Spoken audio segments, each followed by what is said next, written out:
Joining us now, Republican presidential candidate, former New Jersey Governor Christie. Governor, a lot to talk about here. I got to start with the Jets. I mean, if the Jets had any luck, it would be bad luck or no luck at all. And yet, they found a way to win last night. It was an incredible finish to the game, especially for those of us who watched Hard Knocks and saw that young man, Gibson, who, struggled to make the team, made the team, was overjoyed, and then winds up winning the game last night. But, I have 3 children who are Jets fans, guys, and there is no joy in the Christie household last night, even despite the win, because they've been looking forward to Aaron Rodgers for months now, and they got 4 plays. Yeah, 4 plays, that was it. But what a win at the end. Good running attack and pretty good work from the new starting quarterback there. Governor, also now let's move on to another issue. Front page of the Washington Post, crime skyrocketing in Washington, D.C. I know Republicans like to say, it only happens in Democratic cities. That's a lie. Earlier this week, a study showed the highest crime rates were in cities in Louisiana and Mississippi. Jacksonville also bad.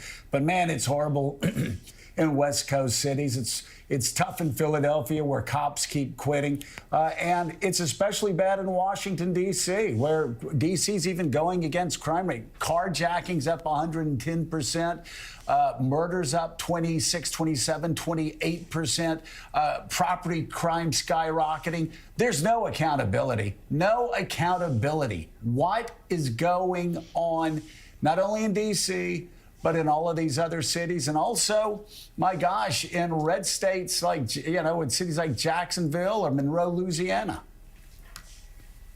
Look, Joe, this is what happens when you send a message as a prosecutor that there's certain crimes you're not going to prosecute. And that's what's happened in cities all across this country. And when prosecutors are not doing their jobs. Why are we doing that, Governor? I don't understand that. Why are we telling people you can steal stuff up to $1,000 and you're fine? We're going to just let you smash a small business owner who's been working his entire life or her entire life to be able to afford a storefront on their hometown. We're going to let you smash their windows, steal their items from the hardware store, from the clothing store, and we're not going to do anything about it. When did that become the norm in the United States of America?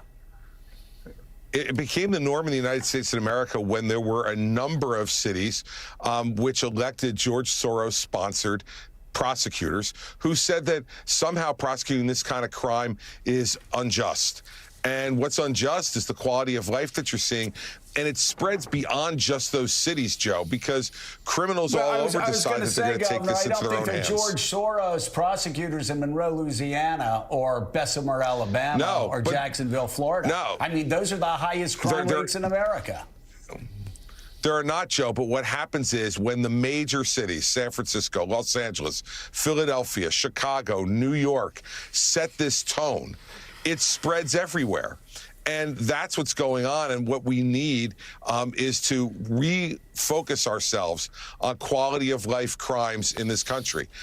In the end, if we don't stop the smash and grab stuff you talked about, the violent crime you're seeing in places like New York, Washington, Philadelphia, and other places, if we don't do that, that spreads. And that's what you're seeing across the country right now. That's why I've said when I'm elected president, Joe, we're gonna send an attorney general and the U.S. attorneys in those areas to go in and prosecute these cases federally, give these folks federal time until the local prosecutors decide it's time to do their jobs again.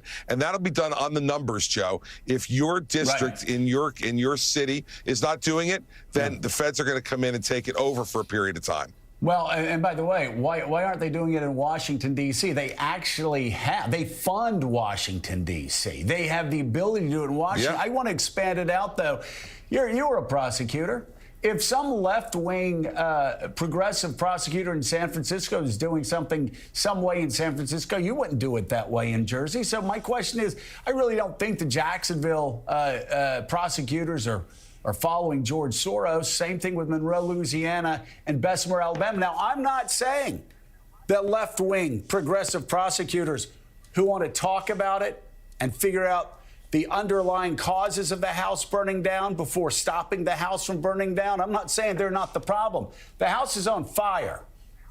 Stop the burning, and then after we stop the burning and we protect people, then let's have a long talk about how these fires keep getting set, right? But what's happening in other cities where left-wing progressive prosecutors are not elected? What's happening in Monroe? What's happening in Birmingham? What's happening in Jacksonville? In these smaller places like you just named, Joe, the criminals are not smart. That's what I always loved about criminals when I was prosecuting them. They're not smart. And they look at what's happening around the country, and then they try to do it in their own place. And because those places are much smaller, Joe, it's much easier for them to get overwhelmed when the volume of crime goes that high. And so that's what you're seeing in places, I think, like Birmingham and Bessemer County. Those are the kind of places where the resources are not great, because normally they haven't had a crime problem. But now criminals around the country are doing this. The folks there are seeing it, and the volume is going up and overwhelming what's going on. And you also can't discount that the morale of law enforcement officers across this country is very, very low because of some of this stuff that's been going on across the country. They feel like they're not going to be backed up, and so their job becomes much more difficult to do. Nobody wants to talk about that. Like Philadelphia, Philly, they can't keep cops there because their family members say, come home. Nobody appreciates you. They want to defund the police. Well, guess what? You're coming home. I'm not going to let you go out every night, risk getting shot and leaving 2 kids without a father or a mother. Come home. So, people don't want to talk about that. They want to talk about defunding the police. I would just like them to answer the question, why are they such racists? Why are they such bigots? Why do they hate people of color? Because when you talk about defunding the police and you look at the data, it is a truly disadvantage. It's people of color in the most disadvantaged areas who suffer disproportionately, especially Black Americans. It makes me so angry when people in Park Slope or Brooklyn Heights start lecturing other New Yorkers that live in tougher parts of town about their social theories while they're sipping like soy latte. So I sound like a conservative. I'm so conservative on crime, Christie, that guess what? I think it should not only apply to a person who does smash and grab. I think it should apply equally to somebody who steals nuclear secrets. I think it should apply equally to somebody that steals plans to invade Iran and then shows them to their campaign manager while they're saying, I'm not supposed to show you this. This is illegal. I can't make this legal. I could have when I was president, but I can't now.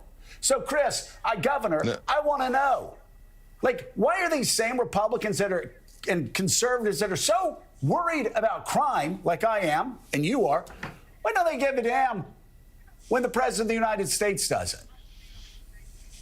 Well, look, that's a mystery to me. That's why I didn't raise my hand on that stage 3 weeks ago and say it's okay to have a convicted felon as president of the United States. It was amazing to me that 6 others did. Look, if you want to have a justice system in this country that works, if you want law and order in this country, then law and order has to apply to everyone. And I'll tell you what else is going on here, Joe. It's not only should be applying to Donald Trump, but it also should be applying to everyone up and down the line. And so all these different motions and other things you're seeing in court, I think in the main will be unsuccessful. These folks are going to have to face a jury of their peers. And when you look at the crime problems, and you all remember this because you covered it, when we had this kind of problem in Camden, New Jersey, when I was governor, it was the most dangerous city in America. And what we did, we fired the entire Camden City Police Department. We reestablished a new police department under new rules where they were trained not only in community policing, but in violence de-escalation. What's happened in the 10 years now since we did that? The murder rate in Camden is down 75%. The violent crime rate is down 66%. This is a 90% minority city, guys. And when the George Floyd incident happened, you know what happened in Camden, New Jersey? The African-American preacher in the largest church in the city led the march protesting George Floyd with the white Polish-American police chief, because the people in that city felt like the police were on their side and they were working together to keep their city safe. That's what we need to return to in this country, is where the citizens of any place in this country feel like the police are working together with them, and so is law enforcement. We did it in Camden, New Jersey. If you can do it there, you can do it in any city in this country if you want to focus on it and do it the right way. All right. So, Chris, to Joe's point, though, I'm wondering what you're hearing on the campaign trail. And do Republicans, mostly Trump supporters, but do you get through to them about Trump and crime, his crimes? And I'm not talking about the ones he's accused of doing, but it's kind of, until you go through the evidence in the court of law, it might not be as. I'm talking about clear admitting of wrongdoing. Like, for example, paying off a porn star. He doesn't deny it. Like, for example, and campaign finance. And for example, the nuclear secrets, the documents that he claims, classified documents he claims were his. There's video images of Mar-a-Lago with boxes and boxes and boxes of classified documents. There is ample evidence that he did something wrong. What is it about the Republican Party that they can't look at this and say right is right and wrong is wrong?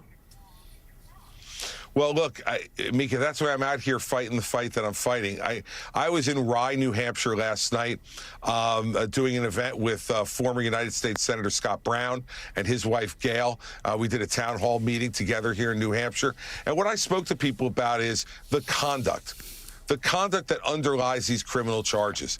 And is that the conduct we want from someone who wants to be president of the United States again? Is that what we want behind the desk in the Oval Office? Is someone who would take these documents and hide them for 18 months from the government, when the government spent months and months and months asking politely, quietly, for Donald Trump to return these documents to them because of the nature of these documents? He lied, denied he had them, hid them from his own lawyers, used other people who are now under criminal indictment to hide those documents and move them around to avoid detection, and then ultimately force the government to, do a raid, which he was warned would happen by his own lawyers if he didn't comply. I mean, so even if you think that the justice system in some respects has not been fair to Donald Trump, that's not getting to the underlying conduct. And I think that's the way you need to make the argument. The argument is this what we expect from someone who aspires to be president? Can't we set the bar higher? Now, we had 150, 200 people last night at this event, and I thought the reaction to it was really good. But what you got to do is you got to take the time to make the argument. You have to be patient and persistent. And by the way, you see the reaction we're getting in a place like New Hampshire, where in 3 months we've gone from 0 to 14%, from nowhere on the ballot to number 2, ahead of everyone else except Donald Trump. I'm not going to stop in making this argument, and it needs to be made for the good of this country and for the good of my own party. Governor, good morning. We talked about the Jets. We're not going to mention what your Cowboys did to my Giants at the Meadowlands the night before. Let's move right past that. But take our viewers inside. Yeah, no, we're not doing it. Take our viewers inside one of those town hall meetings or just across the state of New Hampshire to a Trump supporter. You have a conversation. Maybe they're giving you a look. They say, he's my guy. I think he's being persecuted. Because of the media that they're ingesting, they believe his version of the story, which is that he is the victim in all of this.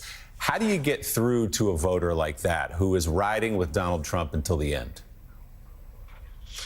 Part of what I say to them is, if you care, because many of them, what they say to me, Willie, is, it's been unfair to him, the things you just said. They also say to me, look, we may not always agree with what he does, but we love his issues. And I say, well, if you do love his issues, why the heck would you ever hire him to try to get those issues done? This is a guy who said he was going to repeal and replace Obamacare, and because of his endless abuse of the late John McCain, he didn't repeal Obamacare. He's a guy who said he was going to build a wall across the entire border of Mexico and the United States, and that Mexico was going to pay for it. He built 52 miles of wall in 4 years, and Mexico hasn't paid us the first peso for it. This is a guy who said he knew how to balance budgets, and he added nearly $7 trillion to the deficit in 4 years, the most profligate spender. in American presidential history in 4 years.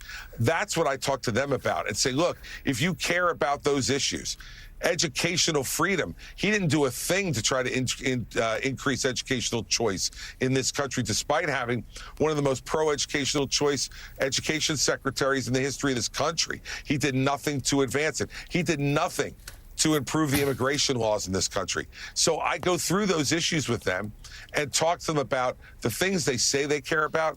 Why would you ever hire Donald Trump to try to get it done? Where, on the other hand, I did those kind of things in a very blue state with a Democratic legislature by using the bully pulpit, as you all remember, and negotiating with folks, all the folks who were elected, to get better results for the people we work for. So, Governor, I know one of the issues you're hearing about on the campaign trail is immigration. And in this city where we're sitting right now in New York, last week, Mayor Adams escalated his criticism of the president, of the Biden administration, and say this migrant crisis, as he called it, is going to destroy this city. Those are the words of the mayor of New York City. More than 110,000 migrants have come in just over the last year or so. If you're president of the United States, what would you do to secure the border and to ease some of the tensions that cities, Republican, Democrat, across the country are feeling because of it right now? Well, look, Willie, I think there's plenty of blame to go around here, to be fair to Mayor Adams. Yes, Joe Biden sent a clear signal during the campaign that he was going to open the border widely if he became president of the United States. And now he's shocked that people have come pouring over the border in the years after he was elected president. But secondly, folks like Eric Adams, the mayor of New York, folks like Phil Murphy, the governor of my home state, who are saying there'll be sanctuary cities and sanctuary states. Well, that was easy to say when there was no cost to it, when people weren't pouring over the border. But now when there's a cost to it, all of a sudden now they're the ones that are complaining. Well, maybe you shouldn't have said you were going to be a sanctuary city if you weren't ready to take all of these people in, and a sanctuary state if you weren't willing to take all these people in.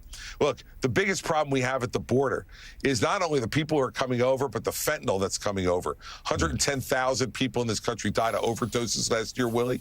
And on day one, I will sign an executive order that sends National Guard to the border to partner with Customs and Border Patrol officers to stop the fentanyl from coming over the border. Now, we'll never stop all of it, but every bit of it that we stop is another life that will save in this country.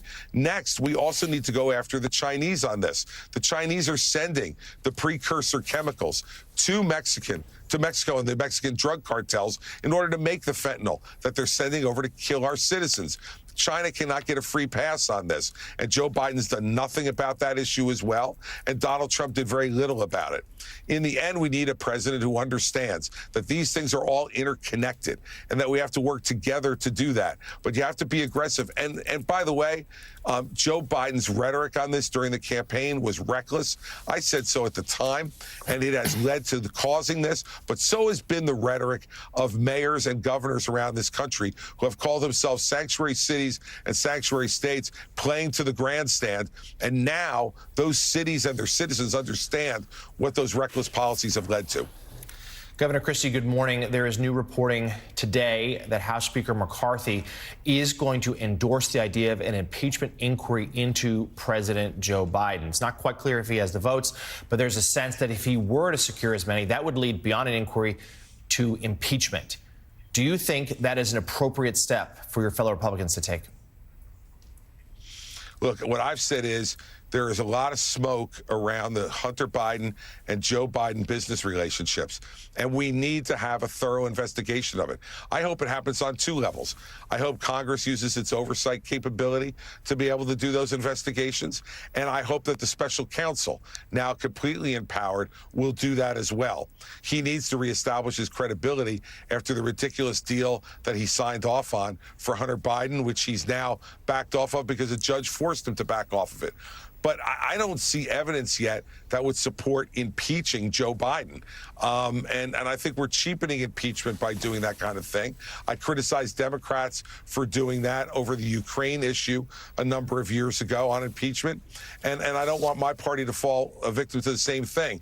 But I do think it's important for it to be investigated because there are too many connections now, too many inconsistencies in the president's story and what he has said and what others have said who are apparently witnesses to his participation in helping Hunter Biden with his business. So we need to know the facts on that, and then we can make an intelligent decision about whether the facts exist to move forward to something more serious. But right now, I think what's necessary is an investigation both by the Congress and by the Department of Justice.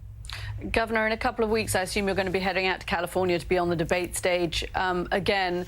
What are you going to do different from the debate in Iowa? It seems that in Milwaukee, it seems that Nikki Haley seems to take as much advantage as you did of attacking Donald Trump up on that stage, and she saw a boost in her numbers and certainly in attention and fundraising after the debate. Are you going to do something different in the debate in California?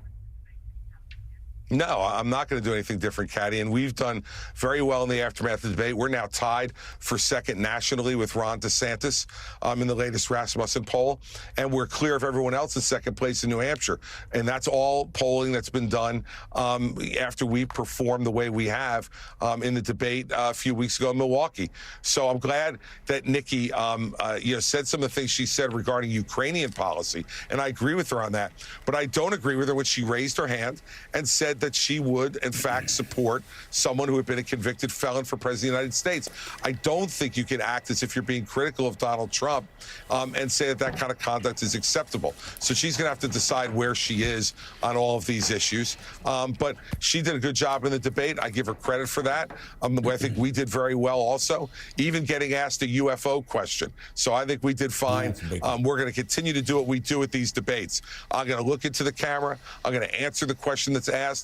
I'm going to make it very clear where I stand on these issues so that the American people and the members of my party know the kind of president they're going to get when they nominate me to beat Joe Biden.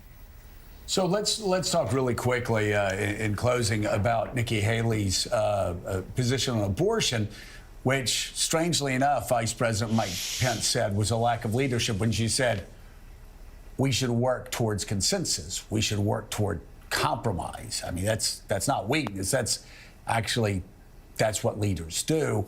But Nikki brought up a very good point that Republicans are pushing for a 15-week ban. That's what the Mississippi ban was going to be. That's also about what the limit is in France and across the rest of Europe, 15, 16 weeks. Also, that's where most Americans are. That's past the first trimester. He's going into the second trimester, 15 weeks with exceptions. Roe, of course, was viability, right? So that's 23, 24, 25 weeks. Doesn't it seem between those 2 points like there can be consensus that we don't have to be fighting over this issue and leaving it to unelected judges for the rest of our lifetimes? Listen, Joe, I've argued for decades as a lawyer that Roe was wrong. There's nothing in the Constitution that talks about this issue, and it should be left to the states. And I think that we should allow that to continue. We should allow each state, and most importantly, its citizens, to weigh in on this issue. And we're seeing that happen across the country. Even with, so if you're president of the United States and Wisconsin has an 1849 total ban of abortion, you're going to sit back and go, that's cool? What I'm going to say is the states have the rights to do what they want to do, Joe. And yet, in my state of New Jersey, it's abortion up to 9 months. I don't agree with that any more than I agree with abortion, with banning abortion in these states in the way they've done. Some of the folks have done it. You've just proven my point. By the way, the number of abortions that go past the second trimester are so abortion small. At 9 months, and there's not a doctor that would do it, and it only happens in extremely severe circumstances. You can come back and bring me the evidence of women across the state of New Jersey having abortions in the 9th month. It's not happening, Chris. Come on. Mika, let me say this. Mika, it's what the law is. What we're talking about is what the law should be. But no, it's not but, though. You said this the last time you were on, and I let it go. I can't let it go again. You can continue to push back, but that's what the law is, Mika. And so the point is, Joe's question was, where should the law be? And what I want to do is see all of the states weigh in individually. And then let's let the federal government look at, is there a consensus, Joe? Is there a consensus, and Mika, that's been developed by the 50 states that can be implemented by the federal government and that you can get 60 votes for in the United States Senate, which is what you would need to put any bill on the president's desk, and we all know that. So the fact is, I want this process to move forward in the states. And lots of things are happening that surprise people. The vote in Kansas surprised a lot of political experts who said that it would go one way and it went completely the other.